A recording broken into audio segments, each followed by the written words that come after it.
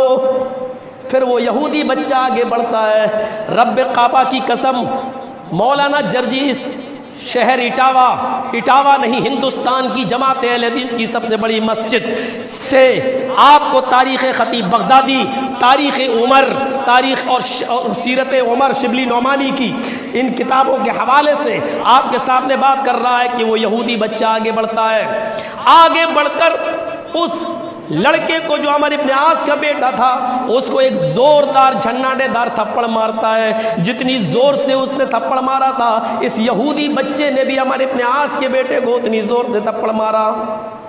عمر ابن عاص کہتے ہیں امیر المومنین انصاف ہو گیا ہے، ہم نہیں دلا سکے لیکن آپ نے دلا دیا، اچھا ہوا، یہ مقدمہ اگر میرے پاس نہیں آتا تو میں کیسے انصاف دلاتا، آج آ گیا ہے۔ کہا نہیں اے عمر ابن عاص ابھی انصاف نہیں ہوا، ابھی ہمارے ابن عاص تمہارے بیٹے کو اس یہودی بچے نے تھپڑ مارا ہے، اب تم کھڑے ہو جاؤ یہاں۔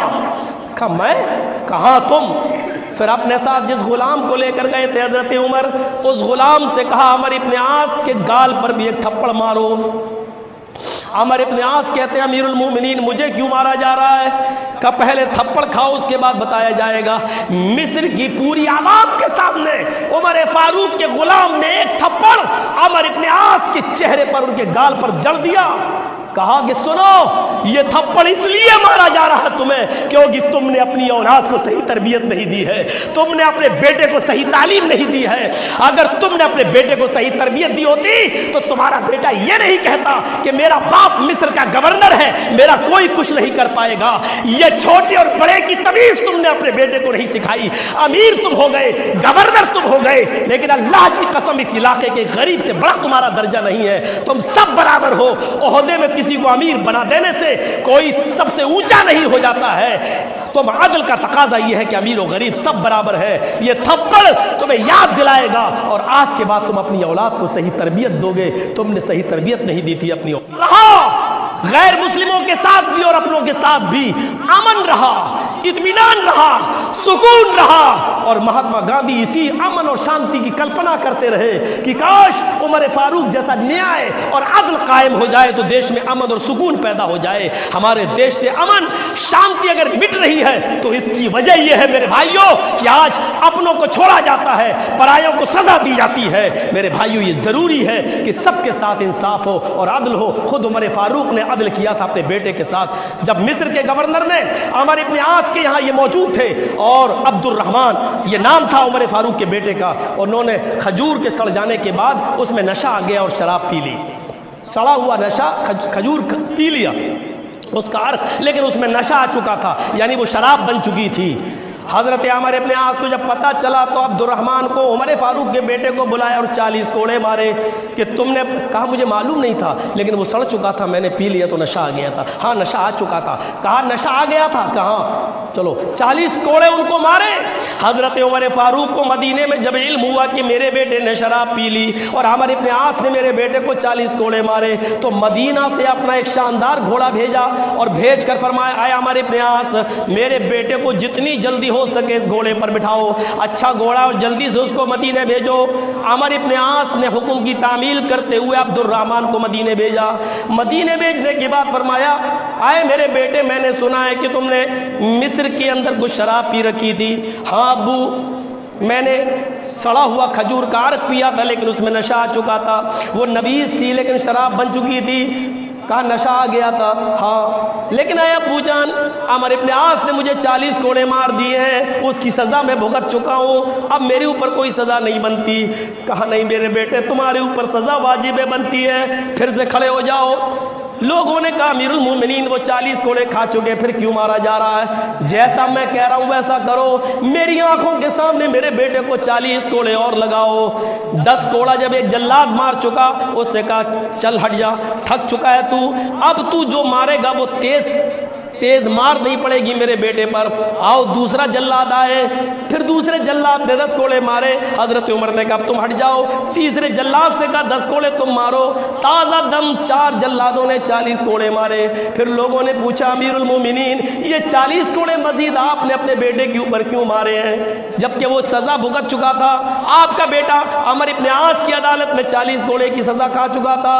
حضرت عمر فاروق کہتے ہیں مجھے یقین نہیں ہے عمر ابن عاص نے میرے بیٹے کو زور زور سے کوڑے پڑوائے ہوں گے، مجھے امید ہے شاید انہوں نے میرے مقام و مرتبے کا لحاظ کیا ہو کہ یہ امیر المومنین کا بیٹا ہے، یہ حضرت عمر کا بیٹا ہے، اس لیے ہو سکتا ہے کہ انہوں نے ہلکے ہلکے کوڑے پڑوائے ہوں، میرے بیٹے کے ساتھ رعایت برتی گئی ہو، اس لیے میں نے اس شک کو ختم کرنے کے لیے اپنے بیٹے کے جسم پر مزید 40 کوڑے یہاں پڑوائے ہیں تاکہ اللہ کے سامنے میں سرخ روح ہو سکوں اور یہ کہہ سکوں کہ میں نے اپنے بیٹے کے ساتھ انصاف کیا ہے، نہ انصافی نہیں کی ہے۔ جو خود انصاف کا اتنا بڑا ہیرو ہو اپنے بیٹے کو 40 کوڑے پڑ جانے کے بعد پھر 40 کوڑے پڑوا رہا ہو صرف اس ڈر سے ہو سکتا ہے کہ میرے بیٹے کے ساتھ رعایت برتی گئی ہو، یہاں رعایت نہیں برتی جائے گی کیونکہ 4 جلاد میرے اپنے ہوں گے اور میری آنکھوں کے سامنے کوڑے مار رہے ہوں گے۔